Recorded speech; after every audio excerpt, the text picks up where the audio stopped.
So welcome to our session 5, module 5 of the course Polarity Code. So this session is going to be speaking about emotion as a compass. So let's start by dropping down to our breath a little bit to calm our nervous system down before we shoot off the session. So I invite you to connect to your heart space and let's drop down into a breath for a few minutes. Some deep inhalations and deep exhalations as well.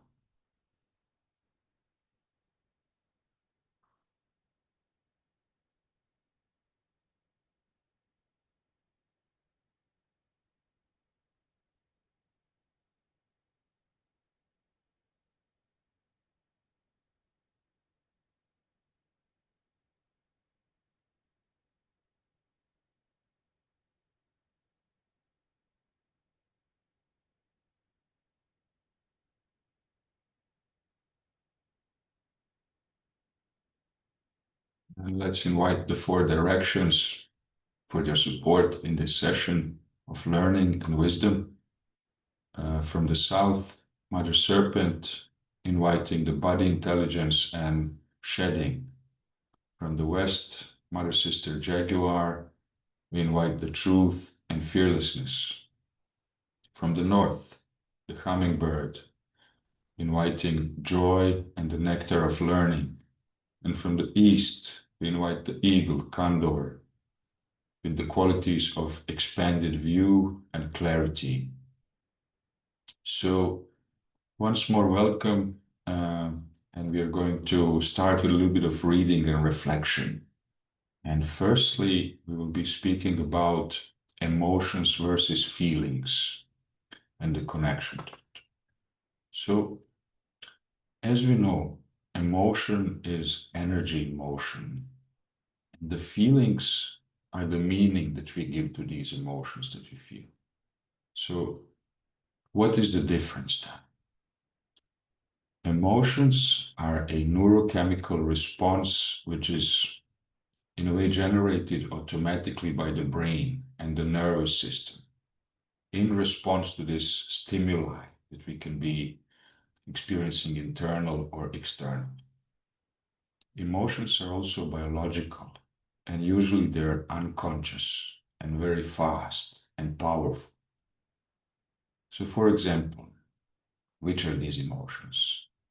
They can be such as fear, anger, joy, sadness, disgust, surprise. And the origin of these emotions is from our limbic brain, from the amygdala, and from hypothalamus. Duration of these emotions can be from seconds to minutes. Then when we talk about feelings, they're coming and appearing from the conscious awareness. And they're kind of like the interpretation of our emotions. So when our brain detects an emotion, then our mind, in a way, tries to assign the meaning to that emotion. And that's where the feeling is occurring. So feeling is actually a interpretation of the brain giving it meaning to the emotion. So examples of such are shame, and it can come from sadness. Then jealousy, it can come from fear. And then a feeling of betrayal, which then comes from hurt. So the origin of the feelings is actually coming from our new brain, from the neocortex, which we call the thinking brain. And this is the brain which conducts the personal narrative, the memory, and the language. So feelings, they can last for hours, sometimes for days, and in some occasions, even for years. So in short, we can say that emotion is the impulse and the feeling is the story that we feel behind this impulse. So let's talk a little bit about the science and what happens in the body when we are connected to touching the emotional area of our minds and experiencing feelings on top. So the autonomic nervous system is kind of activating these emotional states. So whether it be sympathetic or parasympathetic, it always affects our hormones. And these are like adrenaline, cortisol, oxytocin, dopamine, and serotonin. And these can kind of amplify these states. So these chemicals can then change our physiology, our heart rate, our breath, our digestion, even our muscle tension. So then the higher centers of the brain are kind of trying to give the context to this. And that's when an emotion becomes a feeling. And then it becomes linked to memory and trauma and cultural conditioning or even belief. So, from the energy medicine perspective, for example, in shamanic and quantum traditions, emotion is like energetic data. And how so? Because emotions vibrate and they vibrate quite literally. So each emotion has a frequency. Then we can say emotion like shame vibrates at 20 hertz. Emotion as fear vibrates at 100 hertz. Emotion as love is at 500 hertz. And then gratitude and joy, they are reaching 600 hertz. So when we are stuck in this low frequency emotion area, our field kind of contracts. But when we are feeling these elevated states like gratitude, love, and joy, then our field expands. And as it expands, it attracts coherence, this harmonic state of our body and nervous system and mind and soul. So, from the mythical and spiritual view, emotions are like messengers from spirit. So, for example, emotion of anger, it was understood as a protector. Grief, it was like this holy doorway passage to some higher understanding. Fear, it was like guardian of thresholds.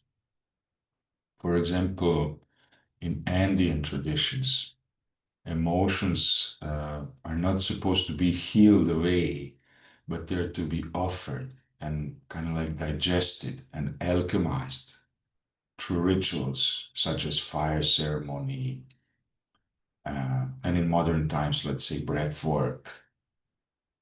Well, for example, the Taoist culture, they thought that emotions, they live in organs.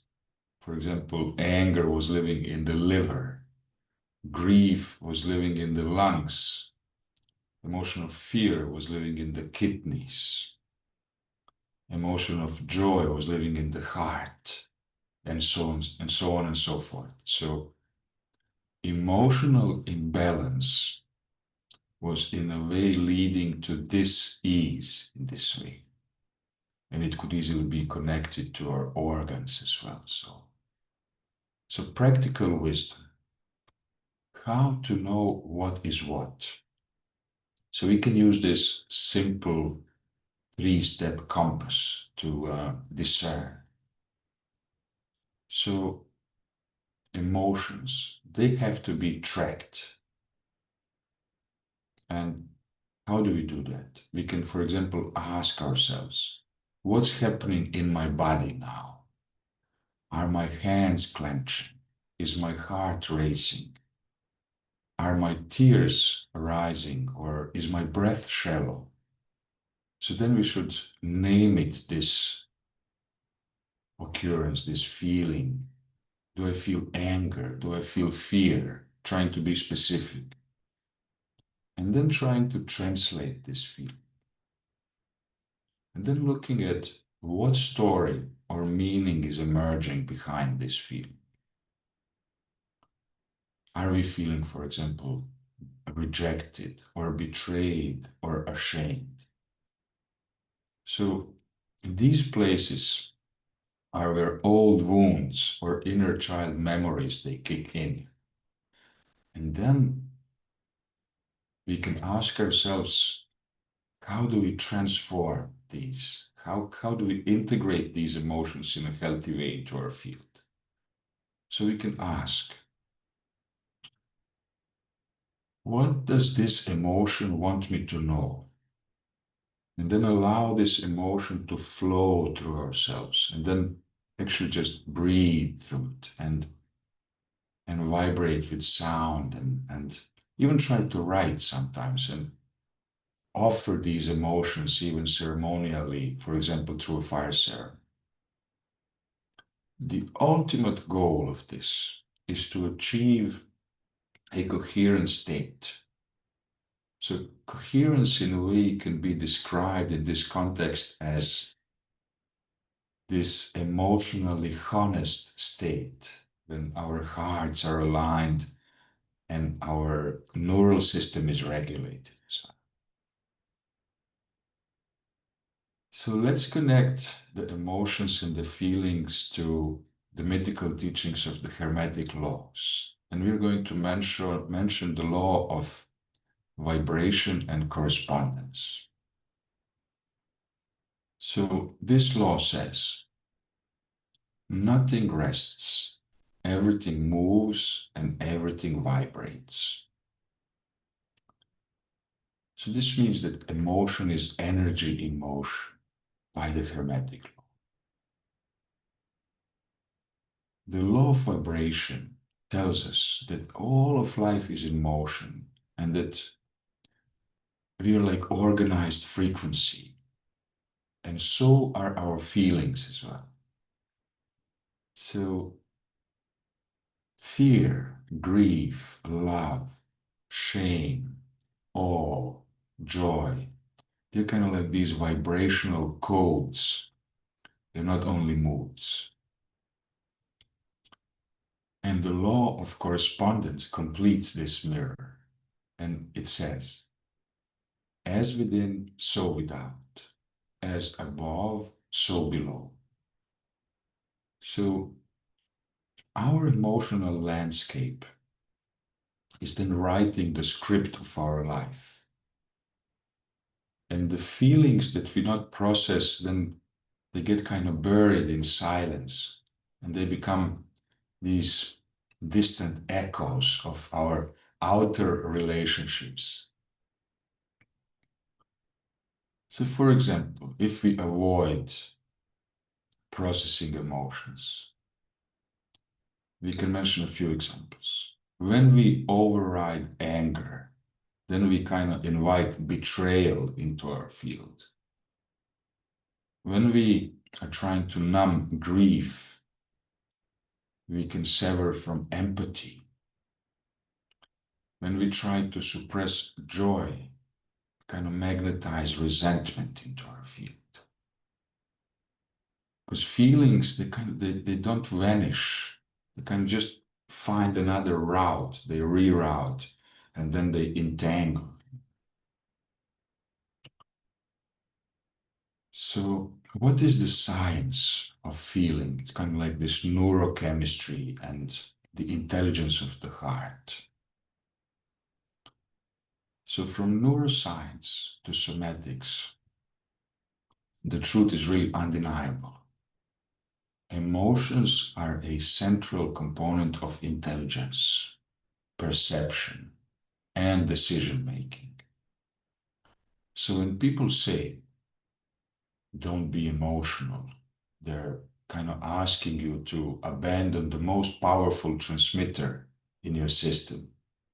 So emotion is like this magnetic field, and it pulls events and people and opportunities into our field.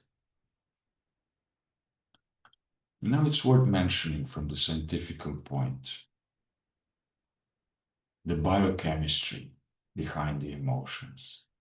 So each emotion is releasing a signature of neurohormonal cascade. This is like this pharmacy in our bodies, which right away, by when emotions are arising, this neurochemistry factory is making this neurohormonal cascade in our body start. So emotions such as gratitude, they boost oxytocin, which is a hormone for bonding, the dopamine for reward, serotonin for mood. So if we mention the emotion of fear, it kind of spikes cortisol and contracts digestion and prepares us for fight or flight. So the feeling of shame kind of collapses our posture, it lowers the serotonin and reduces the cognitive clarity as well. So what this tells us is that we are actually like a living emotional chemical laboratory. From the mythical lens, emotion is kind of this cosmic language. For example, in the ancient Andean world, emotion was never taken as pathology. It was taken as prophecy. So the Keros of the high Andes, they saw these intense feelings never as a dysfunction, but as divine signals from the living cosmos. So, for example, grief was like the messenger from Mother Earth. Rage was the call from the jaguar. Joy was like the wings of the hummingbird. So, to feel deeply was in a way to stay attuned to the spirits. So even in other traditions, for example, Greek tradition, emotions, they were seen as visitations from the spirit. Examples like the goddess Aphrodite, representing the emotions of desire and sensuality, Hestia, representing warmth and belonging. So this says to us that the soul is speaking in sensations, and the myths are simply giving us a mirror to see this language of the soul. So now we have reached the point where we will talk a little bit about the modern blocks and why are we stopping to be in connection to our feelings, and why do we bury these feelings and then they find their own way rerouting and mess up our emotional state actually and our coherence. So in our world, nobody is teaching us how to feel. We are being taught how to control. So you're being taught to rationalize instead of sensing. You're being taught to numb instead of integrating, to distract instead of decoding. So what this results in is emotional illiteracy, and people lash out on each other without knowing why. People love each other, but they cannot connect. They crave intimacy, yet they flee from vulnerability. And most of these things, they have roots in childhood. So in the moments when our emotional expression was punished or ignored, so these moments became kind of like the scripts of our feeling area in our minds. So as examples from the childhood, so the child who was not heard when it was said learned kind of to internalize this grief as shame. The child who was punished for anger kind of learned to weaponize silence. So our adult communication is only as clear as our emotional integration. So let's reflect. And these are just the questions to just kind of to help us integrate this spaciousness of the emotional spectrum. So we can ask ourselves by reflecting. When did I first learn that certain emotions were wrong? And whose voice told me that? And then we can ask ourselves with our own voice, how do I reclaim this to my inner guide when we kind of read out this emotion? So in this way, emotions can become a practice of power. And one, of course, that sharpens with use. So to reclaim emotional mastery, we have to practice daily. So firstly, we can notice the first feeling of the day, and we can name it aloud or journal it. And then we can ask, what is the sensation that this feeling is showing me? And then we can choose, what is the most elevated emotion I can embody in this moment? So then this practice becomes like emotional rewiring from reactivity into responsivity and coherence. So we can say that emotions are our compass. And the more we are attuned to, the clearer the path becomes. So let's now read a short poem of poet Rumi, to see the connection between this landscape of the emotions and the feelings. So Rumi says, don't turn away. Keep your gaze on the bandaged place. That is where the light enters you. Feel what wants to be felt and become the light who can lead with it. So we've come to the part where we'll be talking about the science of emotion and these 6 coherence frequencies, main ones. So we can start talking a little bit about emotional patterns and biology in motion. So when we feel, it's like a biologically encoded signal, like an electrochemical fingerprint of our inner world. And then every emotional state becomes a pattern, which then becomes fired across 3 simultaneous layers of our being. So the first one is the neurological layer, and this is where our brain lights up specific regions.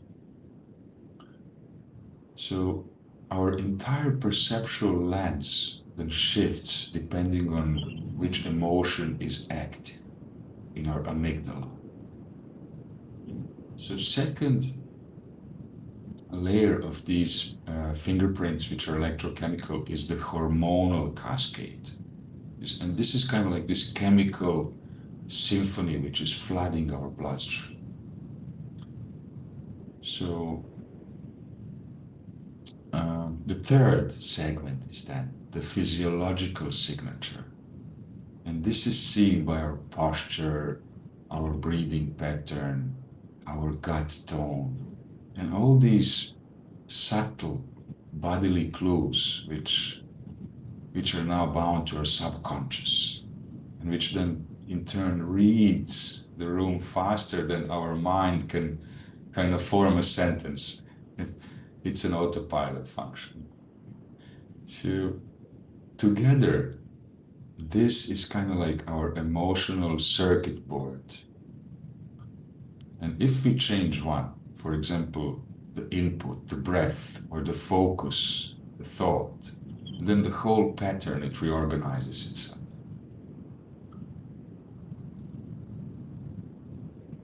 So we know that the heart is sending more information to the brain than the other way around.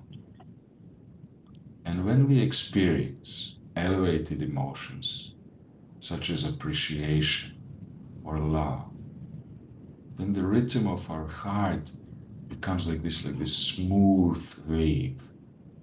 And this is called a coherence, clear rhythmic signal which stabilizes the nervous system, improves our memory then, and increases this intuitiveness and the accuracy of intuitions.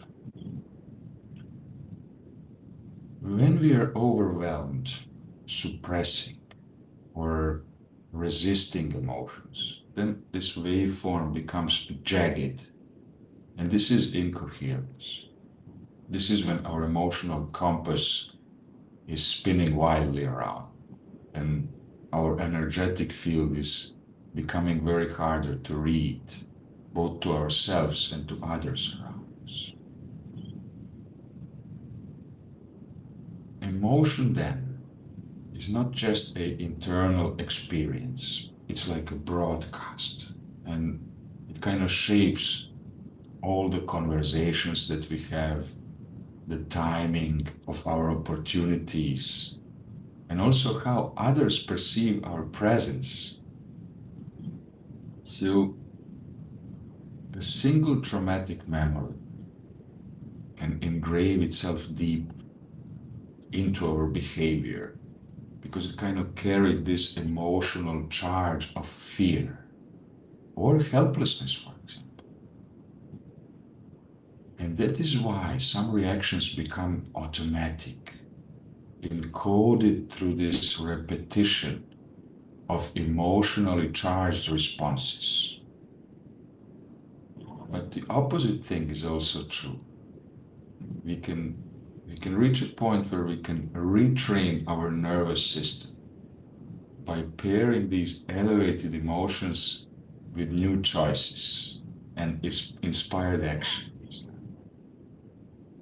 So, for example, there was this study which says the 21 days of gratitude journaling, it kind of thickens this gray matter in our brain.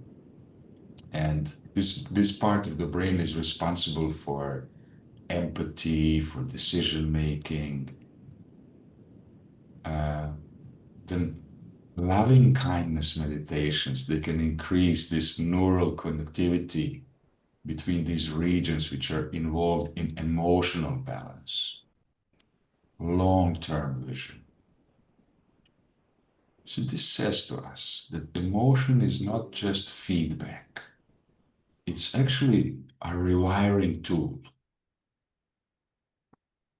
So what are these 6 elevated frequencies of coherence? Each elevated emotion kind of functions like a radio frequency.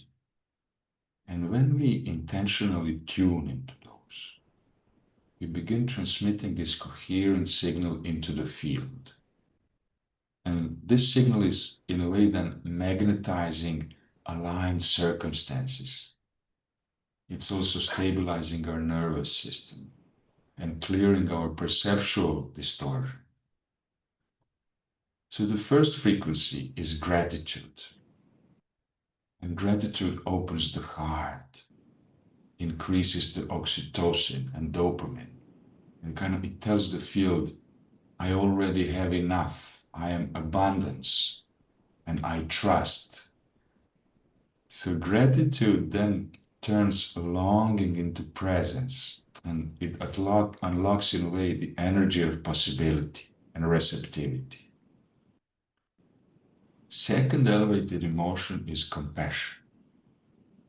And compassion is building a bridge between self and the others. So it kind of softens the conflicts, it transforms judgment, and then chemically it lowers our cortisol while it's elevating us with oxytocin. So compassion is the medicine for inner division and relational pain. So third elevated emotion is awe. And awe is expanding our perception and it's disrupting these rigid mental patterns. So awe is also awakening our third eye and our heart field simultaneously. So awe is like this frequency of reverence and of creative rebirth. So beautiful. Awe. The fourth elevated frequency is joy. And joy is kind of like lifting up the field and increasing our endorphins, recalibrating our energetic signature. It's kind of joy is really truly magnetic. And when we then practice joy intentionally, then our body can become like this vessel of natural resonance. So the fifth elevated emotion is courage. And courage does not mean that the fear is disappeared. It just means that the signal of fear is integrated and it's transmuted into this aligned action. So courage then increases resilience. It strengthens the nervous system and it also aligns the masculine and the feminine currents within ourselves. And finally, the last elevated emotion we'll be speaking about today is presence. And presence is kind of like this anchor to all these other frequencies. So presence kind of dissolves this time-bound narrative. It allows us to really feel fully without collapsing the field. And it's bringing our awareness into the present, into the now. And when we are present, then all the other frequencies, they're amplified into our field. So we can then have a few reflective questions which we can use for ourselves when we try to kind of scan out what kind of elevated emotion am I feeling mostly and how can I integrate this firmly into my field to enter the state of coherence. So the questions such as, which elevated frequency do I trust the least and why? We can ask ourselves then, when this week did my emotional compass spin?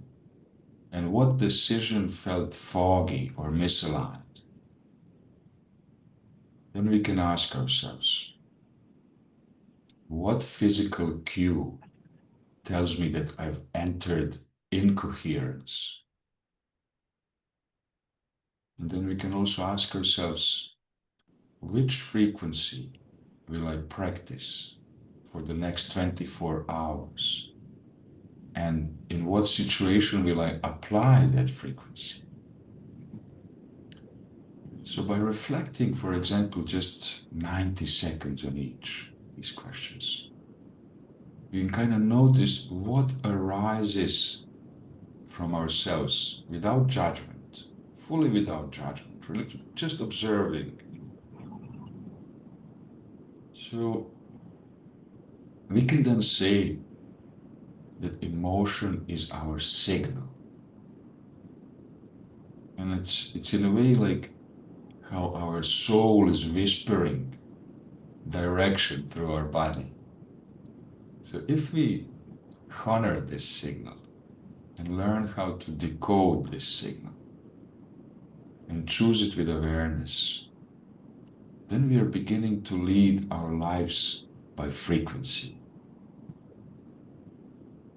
And we're really at the end of this phase where we are reactive and we're becoming fully responsive and we begin creating. And this becomes emotional intelligence. And then emotional intelligence becomes spiritual technology. So we have reached the last part of our session, and we're going to have a small guided meditation. So we're going to align all this wisdom from today's session. And now I want to invite you to again to drop down into a breath. And if it feels right for you, well, close your eyes and let's take a few deep inhalations and a few deep exhalations in silence.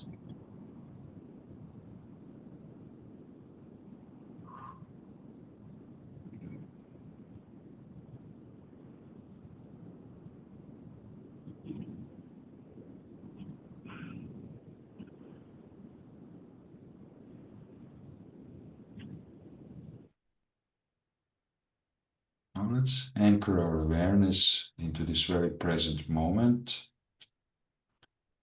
and visualize our heart as this luminous compass.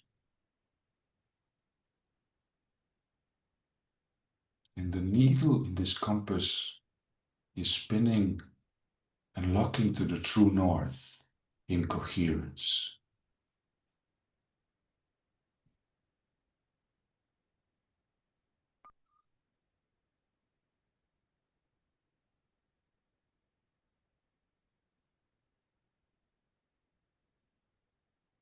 Now let's invite gratitude, compassion, awe into our field.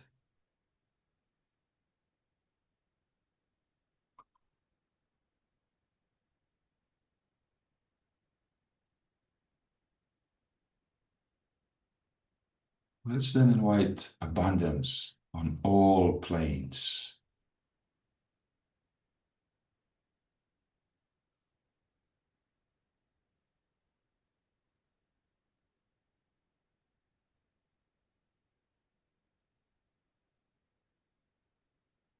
Now let's allow this to become our declaration to ourselves and the whole, and also those whom wounds we mirror and reflect, so that we can forgive for the spoken and the unspoken. Let this be a declaration of abundance, productivity, creativity, life force, and greatness.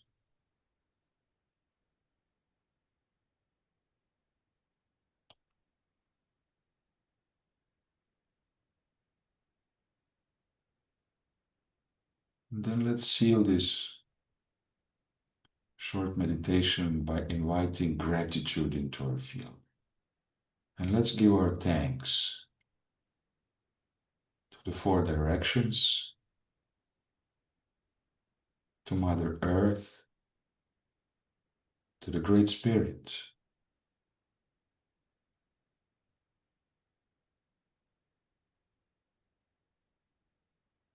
and at the very end, let's give thanks to ourselves, to each other. So in your own time, you're welcome to open your eyes. Our session is finished. I thank you for being here today. Welcome to join in tomorrow. Bye-bye.